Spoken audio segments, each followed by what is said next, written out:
Assalamualaikum and welcome to our family. Hope you all are fine and doing well. So from this video we'll start a new topic, that is genetics, and we'll see how different traits are transferred from parents to their offsprings. So अब अगर हम genetics की बात करते हैं तो सबसे पहला नाम जो जहन में आता है वो है Gregor Johann Mendel का, who actually laid the foundation of classical genetics. So today we'll discuss one of his law, that is Mendel's law of segregation. So let's dive into our topic. अब अगर हम Mendel's law की बात करें, so what does it states? It states that when a pair of contrasting characters or traits are brought together in the same cross, that means कि यहाँ पर अगर हम दो different traits या characters को study करते हैं या cross करते हैं आपस में, let's suppose यहाँ पर अगर मैं दो different traits लूँ like tallness and dwarfness, so tallness will be represented with the capital T and dwarfness with the small t. अब अगर इन दो different traits को यहाँ पे consider करें, so they segregate in such a way that one gamete get one of the allele but not both. अब next generation में अगर हम इनको क्रॉस करवाते हैं तो ये सेपरेट होंगे और इस तरह से होंगे कि जो एक गैमीट है it will only get one of these two alleles. किस तरह से होता है ये आगे चल के आप लोगों को एक्सपेरिमेंट से और क्लियर हो जाएगा. सो यहाँ पे कुछ टर्मिनोलॉजीज हैं जिनका जिक्र हो रहा है तो उनको हम साथ साथ ही डिस्कस करेंगे. And first terminology is Aleel.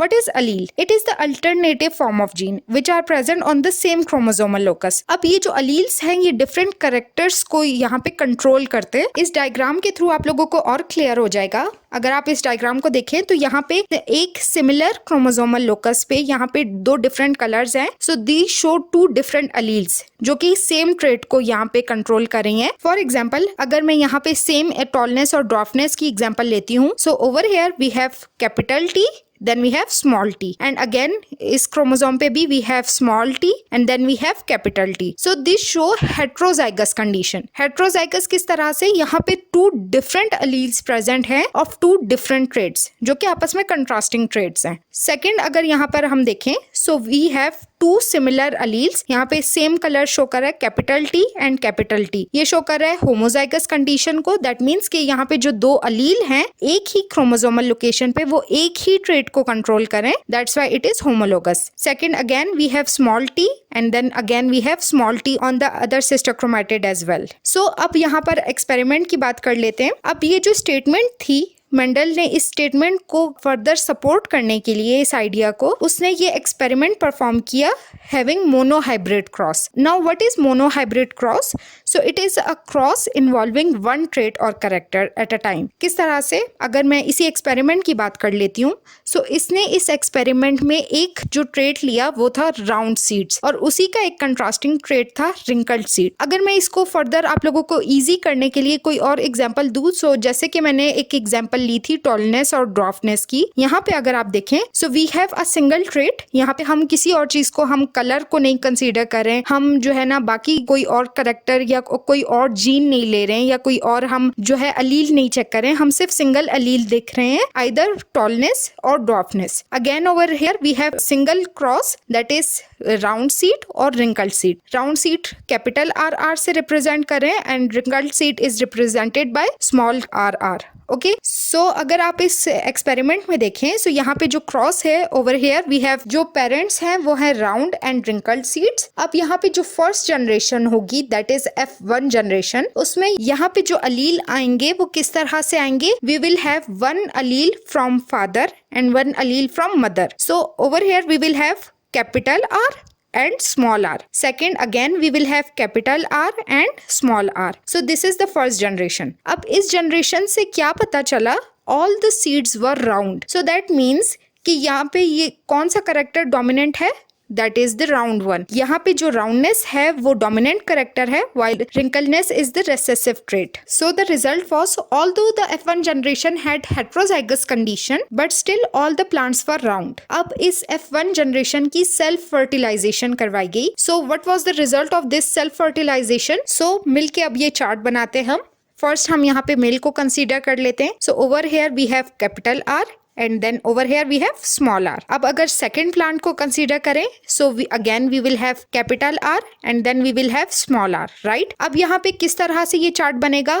First अगर हम देख लेते हैं, so we have R, capital R and capital R. So over here we will have homozygous dominant condition. So यहाँ पे homozygous condition है, that is we have the same allele और वो dominant allele है. Second what do we have? We have capital R, क्योंकि यहाँ पे capital R present है, and over here we have small are, so that is heterozygous condition, but the seed would be round. Third जो हमारे पास होगा, third condition में क्या हो रहा है, we have small are and then we have capital R, so again heterozygous condition है but the seed would be round. उसके बाद अगर लास्ट हम देख लें, so we have small are and again we have small are, so that means कि ये homozygous condition है बट होमोजाइगस रिसेसिव है, सो दैट मीन्स कि ये जो सीड है वो रिंकल्ड होगी। सो यहाँ पर अगर हम फिनोटिपिक रेशो देख लें तो इसका रेशो क्या बन रहा है, 3:1, दैट इज कि यहाँ पे 3 जो सीड्स हैं वो राउंड है और 1 सीड जो है वो रिंकल्ड है। So that means every 3 offsprings of 4 generation, that is 3/4 of the F2 generation would be round and 1/4 would be wrinkled. So यहाँ पर अगर एक और कंडीशन देखें,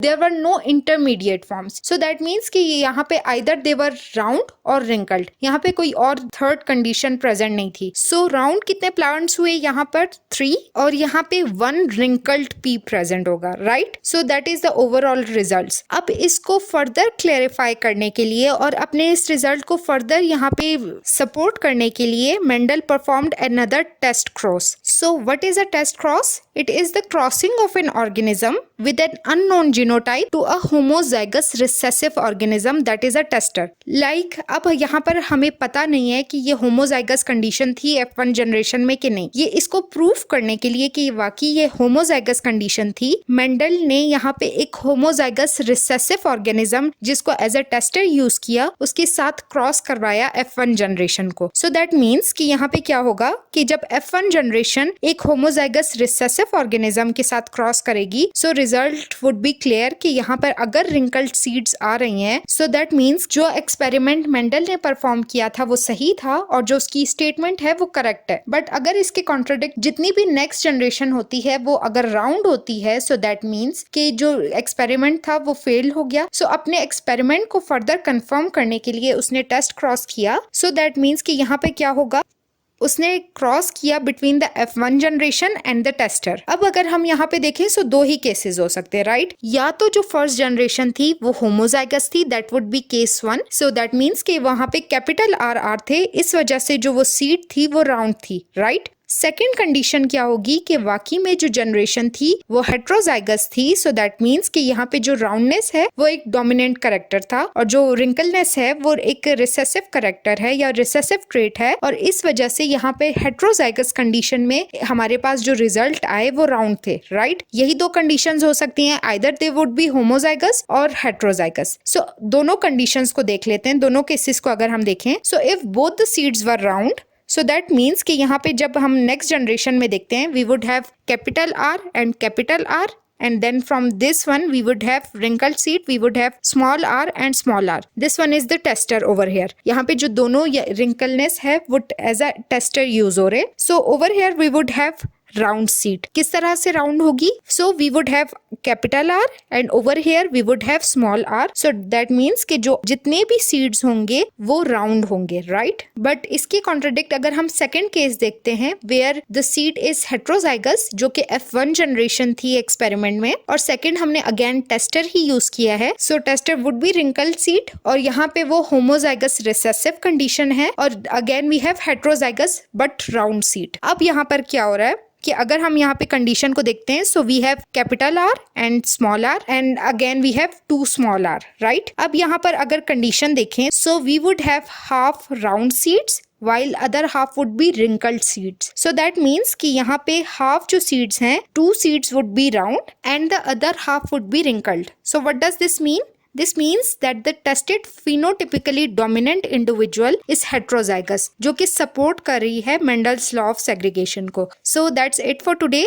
अगर यहाँ पे कोई भी क्वेश्चन होता है या कोई भी कंफ्यूजन होती है तो आप मुझसे कमेंट सेक्शन में पूछ सकते हैं। अगर वीडियो अच्छी लगी हो तो वीडियो को लाइक और चैनल को सब्सक्राइब जरूर कीजिएगा and do share it with your friends. Genetics के ऊपर मैं और भी वीडियोस बनाऊंगी जो कि आपको प्लेलिस्ट में मिल जाएंगी। The link of the playlist will be in the description box और एंड स्क्रीन पे भी आप देख सकते हैं। So thank you so much.